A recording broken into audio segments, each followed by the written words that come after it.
Oke, ketemu lagi teman-teman. Hari ini kita akan membahas beberapa poin tentang rancangan undang-undang harmonisasi pajak yang pada akhirnya disetujui oleh DPR agar dapat diundang-undangkan menjadi harmonisasi pajak dan pada akhirnya disahkan pada tanggal 7 Oktober 2021. Ada beberapa poin yang akan kita bahas tentang undang-undang harmonisasi pajak ini. Bagi teman-teman pembelajar pajak, para konsultan, atau praktisi, ataupun mahasiswa, ataupun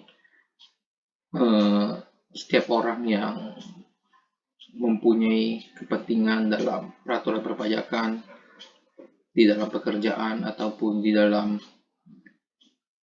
perkuliahan mereka, kita akan coba membahas satu-satu apa sih undang-undang harmonisasi pajak ini dan apa perbedaannya dengan undang-undang KUP, undang-undang yang ada sebelumnya. Undang-undang harmonisasi peraturan perpajakan mengubah dan menambah regulasi terkait perpajakan, yaitu mengubah undang-undang ketentuan umum dan tata cara perpajakan atau yang kita kenal sebagai undang-undang KUP. Yang kedua, mengubah undang-undang pajak penghasilan. Mengubah juga undang-undang pajak pertambahan nilai barang dan jasa dan pajak penjualan atas barang mewah, undang-undang PPN. Mengatur program pengungkapan sukarela wajib pajak atau yang biasa kita kenal dengan tax amnesty.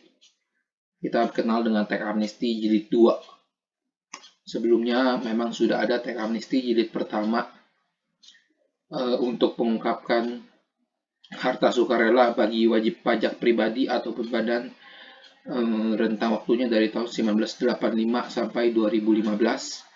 Untuk yang jilid 2 dari 2016 sampai dengan 2020. Selanjutnya mengatur pajak karbon. Selanjutnya mengubah undang-undang cukai.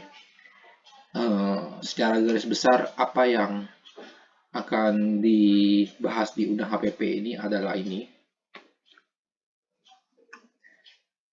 Selanjutnya perubahan dan penambahan ketentuan regulasi di atas akan berdampak terhadap atau berkaitan pula dengan Undang-Undang Nomor 2 Tahun 2020 tentang penetapan peraturan pemerintah pengganti Undang-Undang Nomor 1 2020 tentang kebijakan uang negara. Ini juga mendukung juga Undang-Undang Nomor 11 Tahun 2020 tentang Cipta Kerja dan juga Undang-Undang Nomor 11 Tahun 2016 tentang pengampunan pajak. Masa berlaku, muatan dan isi pemberlakuan. Adanya perubahan yang A adalah perubahan Undang-Undang Pajak Penghasilan yang berlaku tahun pajak 2022.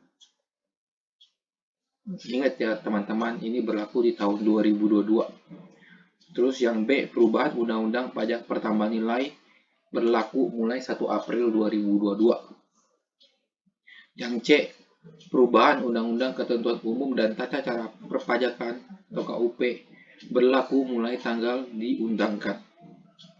Yang D, program pengungkapan sukarela yang berlaku dari 1 Januari sampai dengan 30 Juni 2022 untuk harta orang pribadi dari tahun 2016 sampai dengan 2020 yang belum disampaikan pada SPT terakhirnya. Yang E, pajak karbon mulai berlaku 1 April 2022. Yang F, perubahan Undang-Undang Cukai berlaku mulai tanggal diundangkan. Kita akan coba bahas pajak penghasilan orang pribadi. Dan ini akan berlaku di tahun 2022. Di Undang-Undang PPH, rentang penghasilan kena pajak, itu PKP, itu 0 sampai 50 juta 5%. Terus kalau di Undang-Undang HPP, harmonisasi peraturan perpajakan, rentang PKP itu dinaikkan menjadi 10 juta. berarti 0 sampai dengan 60 juta, tarifnya 5%. Untuk level kedua, 50 sampai 250 juta, itu 15%. Lebih dari 60 juta sampai 250 juta itu 15%. Level ketiga, 250 sampai 500 juta, 25%. Ini tetap sama di Undang-Undang HPP, lebih dari 250 sampai 500 juta, 25%. Level keempat adalah lebih dari 500 juta, 30%. Terus, pembedanya adalah di Undang-Undang HPP, di level keempat, ini lebih dari 500 juta sampai dengan 5 miliar, itu tarifnya 30%. Kalau di Undang-Undang PPH level 4, itu lebih dari 500, semua udah 30%. Dan di Undang PPH ada level kelima lagi. Di Undang PPH, di Undang-Undang PPH level kelima ini tidak ada. Tapi di Undang HPP, di harmonisasi pajak, lebih dari 5 miliar, itu akan dikenakan tarif 35%.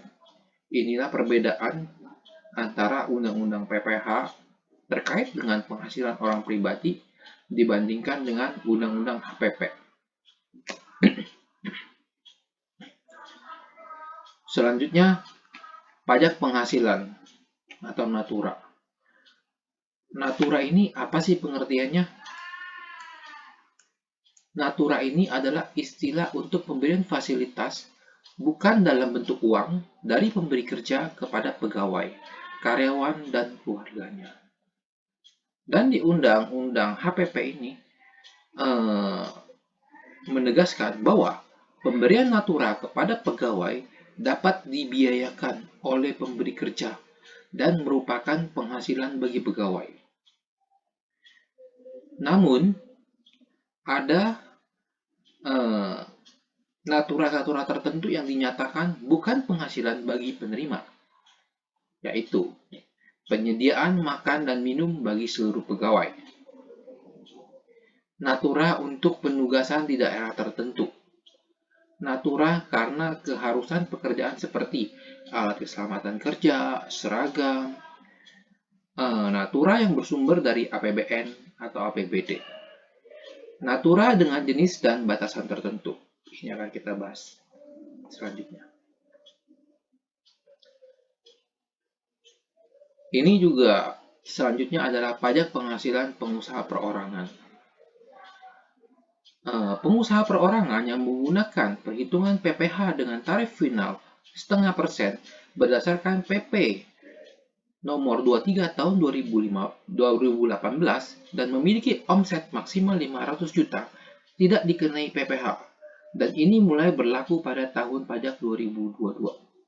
Seperti yang kita ketahui, untuk penghasilan pengusaha perorangan itu dikenakan pajak 0,5% atau 0,5% berdasarkan PP nomor 23 tahun 2018. Tetapi di Undang-Undang PPH, di Undang-Undang HPP 2000, Undang-Undang HPP ini pada tahun 2022, batas omset maksimal adalah 500 juta untuk tidak dikenai PPH. Tetapi ini bersifat akumulasi ya. Di sini ada satu contoh. Contohnya adalah begini. Ini adalah contoh Januari sampai Desember. Di bulan pertama, di bulan Januari 100 juta. Peredaran usaha 0. Terus PPh final terutang menurut Undang-Undang HPP, harmonisasi adalah 0, karena masih di bawah 500 juta secara akumulasi. Tetapi kalau kita ikut Undang-Undang PPH yang sebelumnya, itu dikenakan 0,5% dari 100 juta. Itu dibayarkan 500.000. Di bulan Februari itu 100 juta, akumulasi 200 juta. Peredaran usaha menurut HPP adalah 0, berarti PPH terutang di HPP 0. Tetapi di PPH final terutang sebelum adanya Undang-Undang HPP, kita bisa bilang 2022 ke bawah, itu 500.000. Di bulan Maret 100 juta, akumulasi 300 juta. Tetap 0 di Undang-Undang HPP, tetapi di tahun pajak di bawah 2022 mesti membayarkan 500.000. Di April 400 juta akumulasinya, tetap omsetnya 100 juta. Di Undang-Undang HPP tetap 0 karena masih di bawah batas maksimal 500 juta. PPh final terutang sebelum Undang-Undang HPP 500.000. Di bulan Mei omset 100 juta juga, 500 juta tetap 0 karena masih di ambang batas maksimal 500 juta. Dan kita kalau di undang-undang PPh itu harus membayarkan 500.000 2022 ke bawah. Di bulan Juni omset tetap 100 juta. Nah, omset kumulatif adalah 600 juta. Sehingga pada undang-undang HPP ini sudah dikenakan pajak sebesar omset bulanannya itu 100 juta. 100 juta dikali setengah persen, 500.000. Dan menurut undang-undang sebelum HPP tetap membayarkan 500.000. Di bulan Juli juga terjadi hal yang sama, akumulasi 700 juta dalam 1 tahun pajak. Peredaran usaha 100 juta, tetap di Undang-Undang HPP membayarkan 500.000 karena sudah melewati ambang batas 500 juta. Di Undang-Undang sebelum HPP 500.000. Di bulan Agustus omset 100 juta, akumulasi 800 juta. Peredaran usahanya 100 juta, di Undang-Undang HPP tetap membayarkan 500.000 karena lebih dari 500 dari patokannya. Di Undang-Undang sebelum HPP tetap membayarkan 500. Dan ini terjadi sampai dengan bulan Desember. Kalau omsetnya lebih dari 500 juta di Undang-Undang HPP, dia akan langsung dikenakan setengah persen berdasarkan PP nomor 23 tahun 2018. Sebagai informasi bahwa PP 23 tahun 2018 untuk pengusaha perorangan itu maksimal dipakai 7 tahun. Jadi 2018 plus 7 sampai dengan 2025 tahun terakhirnya. Nah, kalau kita lihat omset dalam 1 tahun adalah 1,2 miliar. Di Undang-Undang HPP, berdasarkan Undang-Undang HPP, omset yang akan dikenakan pajak berdasarkan PP nomor 23 adalah 700 juta. Dikali setengah persen adalah 3,5 juta. Kalau kita memakai PPh final terutang sebelum Undang-Undang HPP, itu total 6 juta. Dengan berlakunya Undang-Undang HPP, maka beban pajak yang harus dibayarkan oleh pengusaha perorangan dalam simulasi ini adalah sebesar 2,5 juta. Untuk pembelajaran hari ini tentang undang-undang harmonisasi peraturan perpajakan, kita sampai di sini. Kita akan membahas lagi untuk peraturan-peraturan baru berikutnya. Terima kasih teman-teman. Jika ada teman-teman yang mau bertanya atau memberikan komen, silakan komen di bawah. Kita belajar bersama. Terima kasih teman-teman.